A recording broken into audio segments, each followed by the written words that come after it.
Ja, vi har altid følt, I var noget specielt. Sådan er det. Så den her, den går ud til de bedste radiolytter i den her nation. En hilsen fra The Voice Oven på Danmarks hitstation. Yeah! Når jeg kigger mig i spejlet, er jeg altid halvfed. Tænk, at man kan være så doven. Jeg har kun kærlighed for store bøffer og hvidløgsbrød, når jeg griller på mit landsted. På den anden side, i Hillerød, og fortæller bankrådgiveren om, hvordan tandlægen høstede. Når Chris og Heino lavede huller i tænderne. Jo, vi har aldrig vidst, hvordan hatten skulle sidde. Er du i tvivl, kan du for eksempel tjekke Heino H's lejlighed. Der stinker fandme båd af gammel geder armsved. God damn, hvor vi har gabt.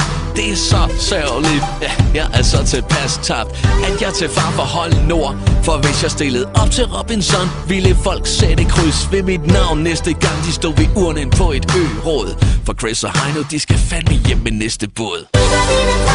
Er du sikker på det? Okay.